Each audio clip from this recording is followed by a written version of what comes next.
नमस्कार मित्रों, इस वीडियो में 8वें पे कमीशन के बारे में हम विस्तृत जानकारी देंगे। इस वीडियो को देख लेने के बाद 8वें पे कमीशन से संबंधित तमाम जानकारियां आपको स्पष्ट हो जाएंगी। आपको अनुमान लग जाएगा कि इस वेतन आयोग में क्या होगा, क्योंकि हम आपको चौथे, पाँचवें, छठवें, सातवें पे कमीशन के बारे में बताएंगे कि फिटमेंट फैक्टर क्या रहा, बूस्टअप क्या रहा, कितने प्रतिशत महंगाई थी तब ये हुआ और अब की संभावना क्या है। सातवें पे कमीशन ने भी जो पहले वाला था उसने क्या लिख दिया था, उसकी वजह से क्या प्रभाव पड़ा। तो सबसे पहले तो बात 7वें पे कमीशन की और 8वें की ही करते हैं। 7वें वेतन आयोग में 2.57 फिटमेंट फैक्टर था। कोई इसमें डीपी नहीं था, डीए मर्ज नहीं था। उस समय तक डीए 125% जनवरी तक पहुंच गया था। तो जनवरी अगर 1/1/2016 की बात करें तो महंगाई भत्ता 125% पहुंच गया था और बाद में वो शून्य कर दिया गया। तो लाभ कितना हुआ? लाभ हुआ 2.57 फिटमेंट फैक्टर का, जो वास्तविक बूस्टअप के हिसाब से निकाला जाए कि वेतन वृद्धि, तो वो कुल 14.23% हुई। वहीं कंपेरिजन कर लें सार्वजनिक क्षेत्र जो पब्लिक सेक्टर होता है, पब्लिक सेक्टर में 6 महीने के अंदर जो पे रिवीजन कमेटी गठित की जाती है, जो 7वें वेतन आयोग के समय थर्ड थी, तीसरी, तो तीसरी जो उनकी पे रिवीजन कमेटी थी उसकी सिफारिश के अनुसार उनको 15% का बूस्टअप मिला था, वेतन वृद्धि हुई थी ओवरऑल। यानी हम कहीं थोड़ा उनसे 19 रहे थे, लगभग बराबर। वहाँ पे भी बता दें, उन्हें पर्क मिलता है, जो महारत्ना, नवरत्ना और मिनी रत्ना होते हैं उन्हें पर्क मिलता है। और महारत्ना, नवरत्ना में बोनस वगैरह अन्य बेनिफिट बहुत ज़्यादा अंतर के होते हैं, उन्हें बहुत ज़्यादा मिलता है। लेकिन हम यहाँ बात पे कमीशन की कर रहे हैं। तो वहाँ 6 महीने के अंदर पे रिवीजन कमेटी अपनी रिपोर्ट सबमिट कर देती, जो भी बैठकें वगैरह करना होता है फटाफट करके वो लागू हो जाता। पिछली बार उनका 1 जनवरी 2017 से लागू हुआ था। रिपोर्ट 28 फरवरी को सबमिट की थी 6 महीने के अंदर, और अगस्त में बाकायदा आदेश जारी हो गए। हम लोगों का 2014 में गठित हुआ। रिपोर्ट आते आते 2 साल से ज़्यादा का समय लगा था, हालांकि इफेक्टेड डेट 1 जनवरी 2016 थी। अब बात करते हैं 6वें पे कमीशन के, रिवर्स गियर में बात कर लेते हैं। 6वें पे कमीशन में महंगाई भत्ता पहुंच गया था 74%। 74% मतलब जब महंगाई भत्ता 50% को क्रॉस कर गया था, तब वेतन आयोग ने जो आदेश दिया था 5th पे कमीशन में, तो 5th पे कमीशन के अनुसार 50% डीए मर्ज हो गया था।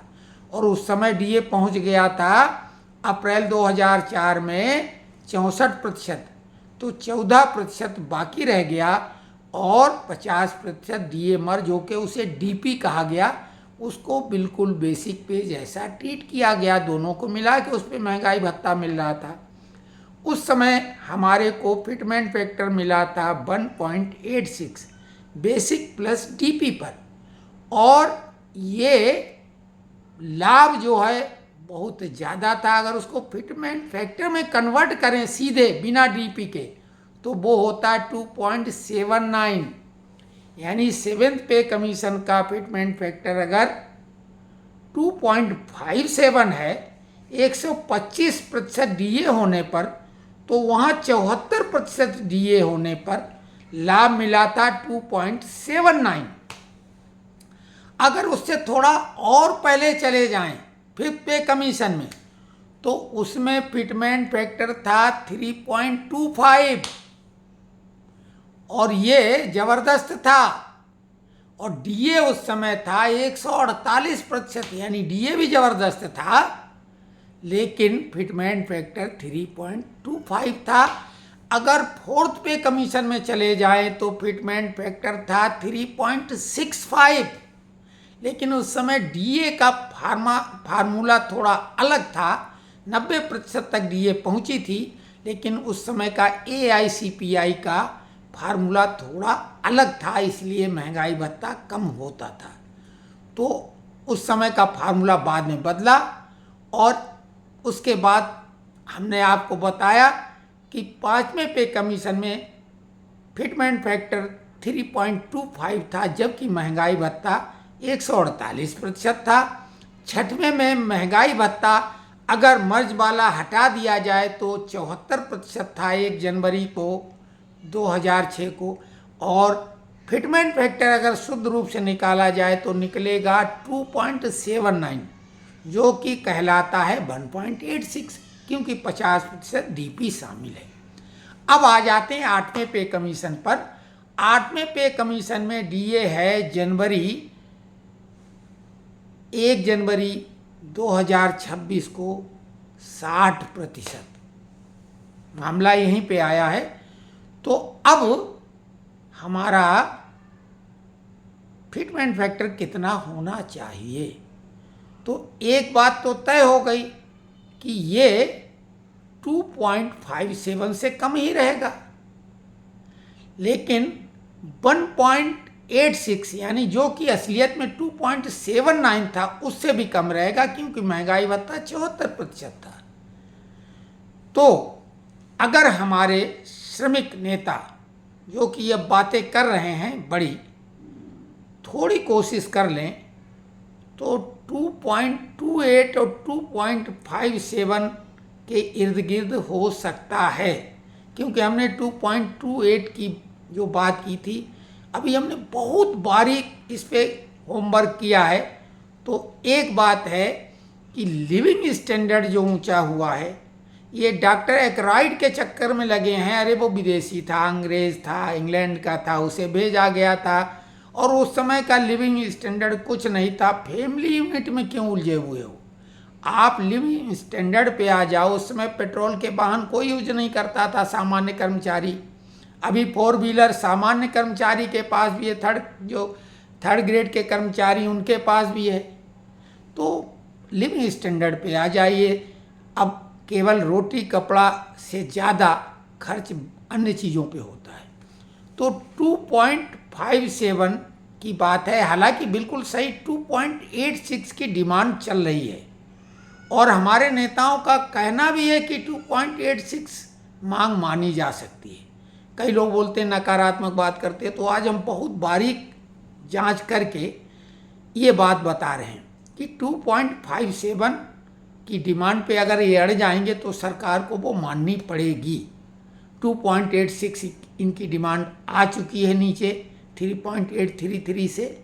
तो सारे पे कमीशन को कंपेरिजन अगर कर लें तो रिजल्ट क्या निकलता है कि इस बार महंगाई भत्ता 74 के मुकाबले में 60 है। कहाँ पे? 6वें पे कमीशन के मुकाबले में। 6वें पे कमीशन में 74% पर 2.79 हुआ था। लेकिन अब थोड़ा लिविंग स्टैंडर्ड की बात अगर की जाए, ऊंचाई पे पहुंची है। भारत की इकोनॉमी भी 10वें और 11वें से आके 4थे नंबर पर आ गई थी। ये बात अलग है कि अभी कुछ हालात बदले, 6वें नंबर पे हैं, लेकिन सुधार तो है फिर भी बहुत। तो उस लिहाज से 2.57 फिटमेंट फैक्टर संभावित हो सकता है। तो ये जानकारी दी। अगले वीडियो में हम थोड़ा और डिटेल में सार्वजनिक उपक्रम जो हैं, महारत्ना, नवरत्ना, मिनी रत्ना और अपने पे कमीशन के कंपेरिजन में। हाँ, अगर डीए मर्ज की बात की जाए, कई लोग भाजपा सरकार को बोलते हैं कर्मचारी विरोधी है, तो डीए मर्ज जो हुआ था, डीपी बना था 6वें पे कमीशन के पहले 5वें पे कमीशन में, वो भाजपा सरकार, जसवंत सिंह उस समय वित्त मंत्री थे, उन्होंने मर्ज करवाया था और वो स्वाभाविक है चुनाव के लिए कराया होगा।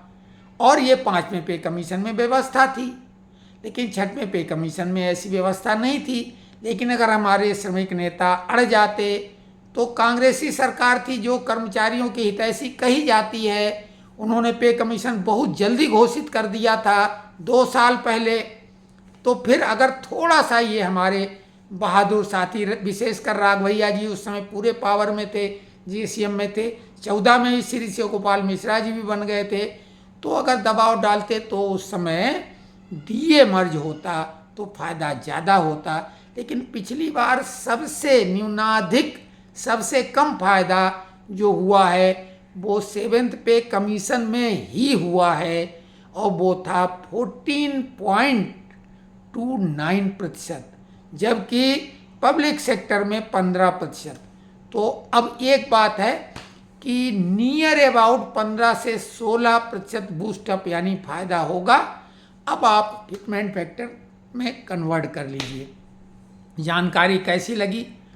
थोड़ा सा मन हमने बोला था विचलित है, तबीयत ठीक नहीं, वो रिदम नहीं है इस वीडियो में जैसा हम चाहते थे, लेकिन हम इसी को जारी करेंगे, इसी को अपलोड करेंगे और फिर 1-2 दिन के बाद में बहुत ही बारीकी के साथ, अब हम नहीं कह रहे हैं लेकिन 2-4 दिनों में हम एक बहुत अच्छा वीडियो बारीकी से विश्लेषण करके इस पे डालेंगे और आपको संभवतः अच्छा लगेगा।